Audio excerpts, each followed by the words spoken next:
You know, when you're breathing and you can't get a full deep breath in and it feels like you're dying.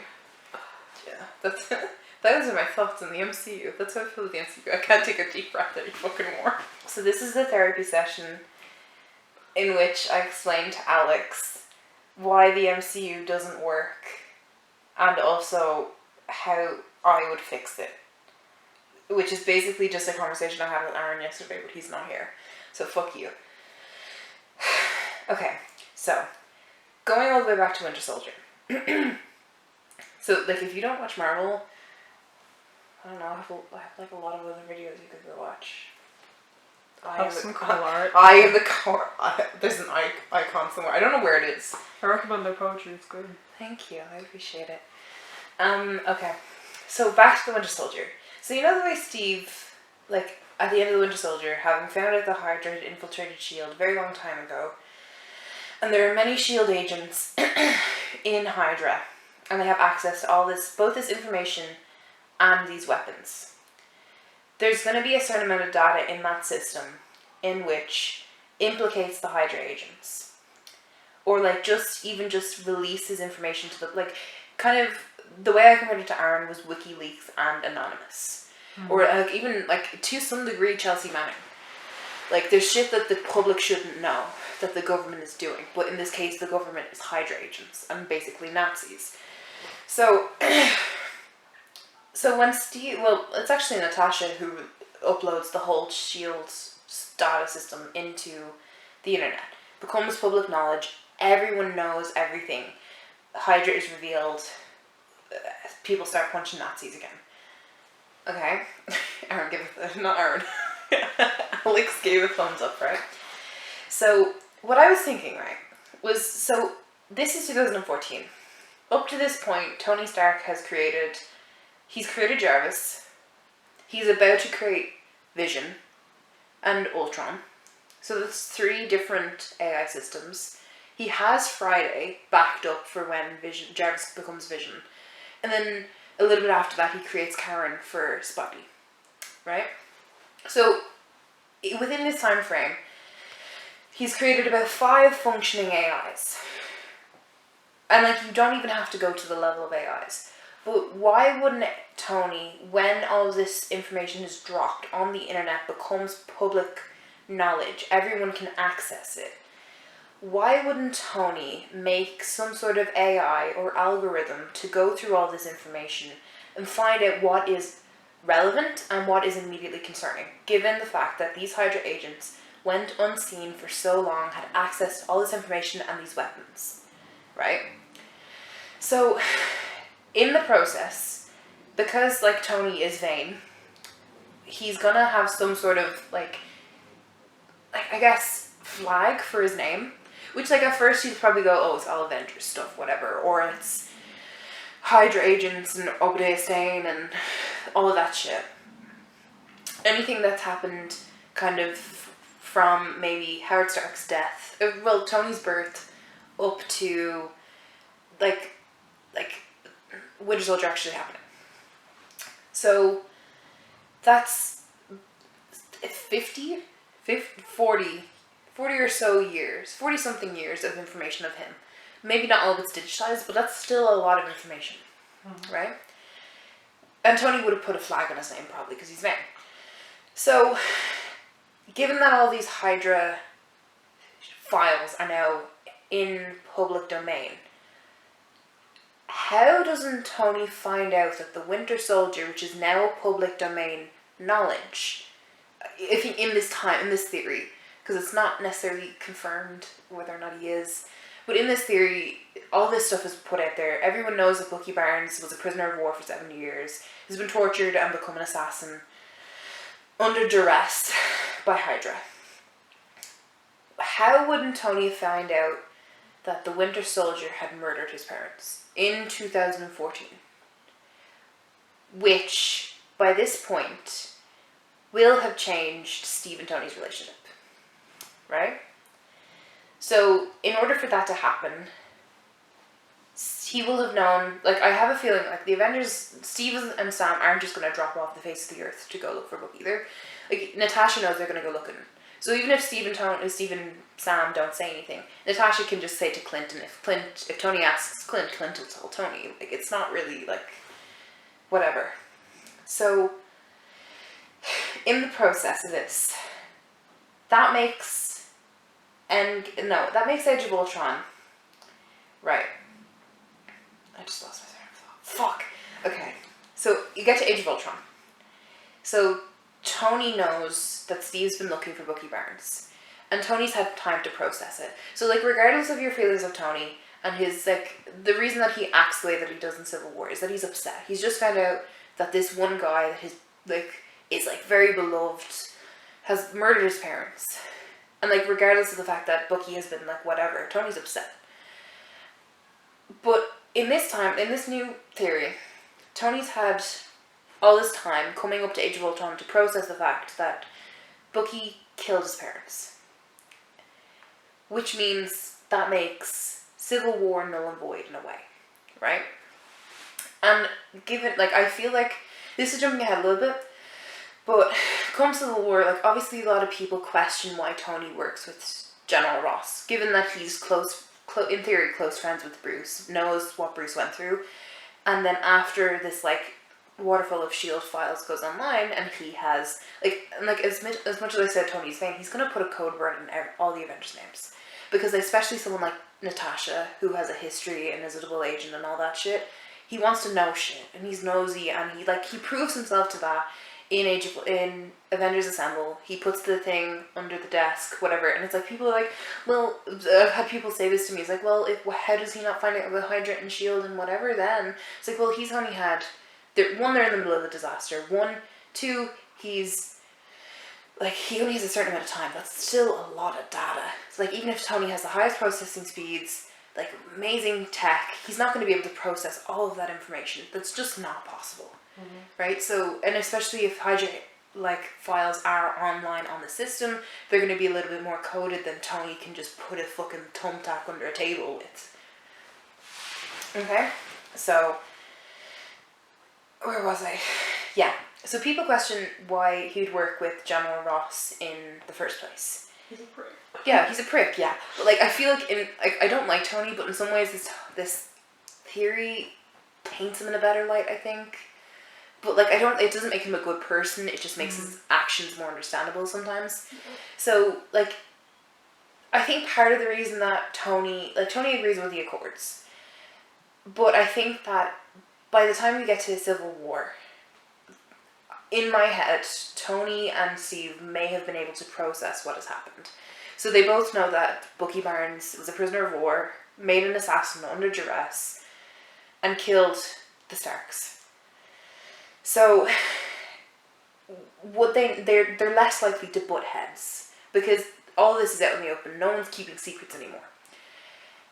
And then I think that part of the reason that Tony, even if he agrees with the Accords, I don't think he wants to work with General Ross, because even if he, doesn't give a shit about Bruce, he just... He doesn't. Yeah, he doesn't. But even if I care about Bruce. Yeah. I care about Bruce. I care about Bruce. So, in this, I think part of the reason that he goes with General Ross is because the Avengers aren't behind him. He has Rhodey on his side. He has Vision on his side. He has some people who are not the Avengers on his side. But he doesn't have Steve, who is the kind of the visual point. Steve is the Avenger. He's the first Avenger. People know him. He's literally, wrapped in a American flag. He's a symbol. Mm. And if Steve is on his side, he knows that even if he's this billionaire, even if he has all this political and social influence, all this money, he knows that Steve has been the symbol of America for the last 70 or so years. So, even in some way, they become a little bit more level. Steve's done nothing, but still is maybe a little bit higher than him on this social chain. So, that's probably the reason, the most flattering reason I can think of why Tony would work with General Ross, is because he's on his own. And even if it's a stupid thing to do, he's going to take the allies that he can get. And the ally happens to be the powerful man in the government.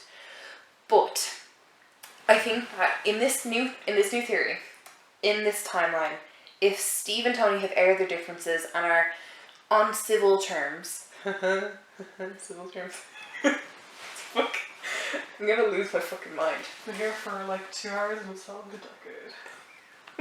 Fuck you.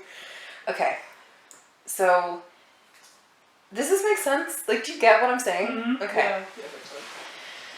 If they're on better terms, even if Tony doesn't agree with the Accords, he has the power to stand up to Ross if Steve is on his side. So he can like make us like a temporary alliance with Steve, because they like after all the Shield files have gone down in this timeline, like Steve, Tony has like the different flags in this algorithm that like whatever, and he'll probably share it with the Avengers. It's like, this is what they had on you, this is what they were saying, what they planned to do, this is their contingencies if you went rogue. So like that's just safety, that's just looking out for your teammates. So in this theory, Steve and Tony are civil, they're gonna work together, and even if they end up on separate sides of the argument afterwards, they can demand that General Ross not be involved for his war crimes and his crimes against human rights via Bruce, who is not there to defend himself, but his friends should defend him in his absence. I'm looking at you, Marvel. Fuck you, treat Bruce Banner with respect. Not that anyone treats Bruce Banner with respect, or ever will. Since the beginning of the MCU, his first, like, Mark Ruffalo's first introduction to the MCU, the way that Natasha treats him is, I still consider it, like, ridiculous if I said a romantic storyline, because they disrespected him so much to just put him with someone who literally had guns pointed in on him when he was doing nothing but helping people. This is why I have to rewrite the MCU, because they keep making stupid choices. Okay. The only good thing, the only person who's ever respected is Taika. Oh, yeah, okay, I said Thor, but like, yeah, Taika gets it. Taika with TV, I love you. Yeah. Just so my opinion is known, the only Marvel film I care about is Thor Ragnarok. I don't give a shit. I like some other ones, but the only one I genuinely will rewatch over and over again is Thor Ragnarok. That's valid, I do that as well. Okay. So so we get to the point where Steve and Tony stand up to General Ross. General Ross gets out of the picture because these two very influential people have put aside their differences on this matter to stand up to a guy who was a war criminal, right? The government isn't going to take that lightly, but the social implications of that are very important. So, okay. So okay, to preface this, I love Steve, but he's a fucking moron. Okay. And also, if you don't think that Steve Bucky is real, you are lying to yourself. Okay? Anyway. Sam Steves are valid. Sam Steves are valid. How valid are the Sam Steve Buckies? They're very valid. They're valid, yeah. They're very valid. I've become a Sam Steve after Endgame, I won't lie. Or no, Sam Bucky after Endgame. Valid. Just, you know, in the funeral, and Bucky looks at Sam like that. Oh yeah, spoilers for the whole MCU. I'm pretty sure that's a given with your videos. Yeah, that's fine. Yeah. I actually haven't made that much Marvel content, to be honest. It's fair. Yeah. Yeah, just, like, honestly...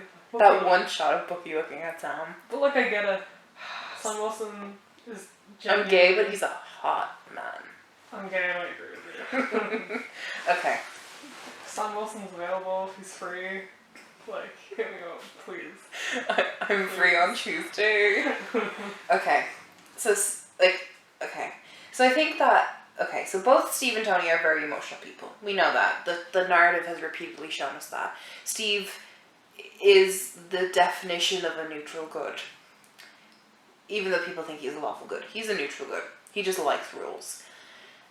And I think that given like the whole context of everything coming up to Civil War, it makes sense for them to butt heads, especially after Age of Ultron. But if they've kind of cleared the air, Tony has had time to process that Bucky was a prisoner of war who under duress was an assassin for Hydra and murdered his parents. Like, that's, in that timeline, that's 2 years of adjustment. So in the original timeline, it makes sense for them to butt heads and be emotional about it. Whereas now, in this new timeline, I think that they would be a little bit more reserved, a little bit more rational about it. Even if they're on separate sides of the issue, I think that at some point they could come to an agreement. Mm-hmm. Because there wouldn't be that moment of, I don't care, you killed my mom. Yeah, there wouldn't be the whole sequence of, like, the bunker. And, like, I think that the stuff with the UN will still probably happen. Bucky will still probably be implicated with Baron Zemo, and, like, King T'Chaka will still probably die, and all that stuff still happens. But I think that, like, Tony will understand it more, and I think that he'll have Steve's back. Mm-hmm. As much as I don't like Tony. I'll be upfront about it. I don't like Tony. I think he's a shitty person. But in this timeline, I respect him. Anyway, so I think that in this issue, Steve may go to Tony for help. And, like, I know I've tweeted about this before about how Steve has this, like, unwavering faith that Bucky is innocent in this movie. Even though, like, as much as I, like, stan the shit out of Bucky Barnes, Steve doesn't have evidence to that. Steve doesn't know. Bucky could have lapsed in programming, hurt someone, and that someone just happens to be the UN. Right? So, then you have this political nightmare of, like, Wakanda and, like, the king and whatever, and, like, the Wakandans have, like, no reason to trust Tony if Tony is on Steve's side, because he was a war profiteer and a weapons manufacturer or whatever. But I think that because everyone is being far more rational, then I think that half the shit wouldn't have blown up. There wouldn't need to be a fight in the parking lot, because I refuse to think of that airport fight as a proper fight. It's just a couple people throwing hands in the parking lot. So then, Steve doesn't go on the run, because I think, like, maybe they wouldn't come to an agreement on the Accords and Steve would just leave.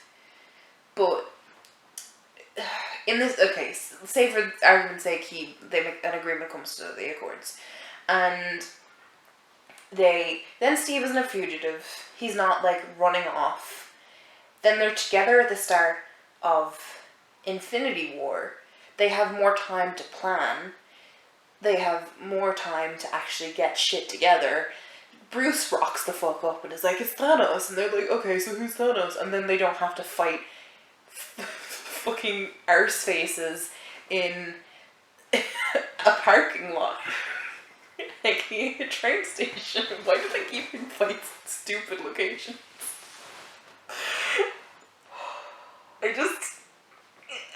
I don't get it. Yeah. Okay, yeah. Do you get what I mean, though, about everything? I just, like, by one detail, I managed to rewrite the last 10 fucking movies. Mm-hmm. And I'm tired. I'm tired of them not caring. And it's like, I'm one bitch. And, like, I know there's so many people in the creative process, and that's why these things happen, and there's all these drop details and whatever.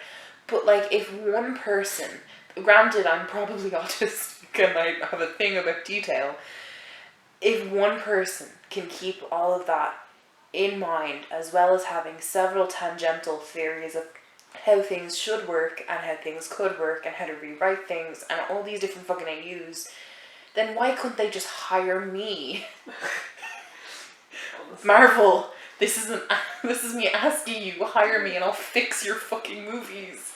It's because the real takeaway from this is that Marvel needs to hire some neurodivergent writers. Definitely. Because they actually give a shit. And they know their details and they know what's going on.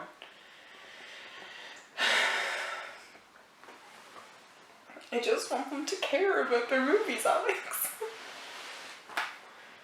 Now I'm sad. This is a therapy office for a while. Who's doing it in my face? This is, Marvel, this is what you did to me. This is what you've done to me. Alex saw me crying after Endgame. I have photographic.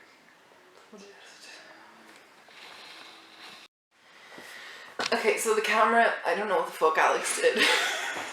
But it's not Alex, recording. it's been a while. Alex kind of forgot how to do things.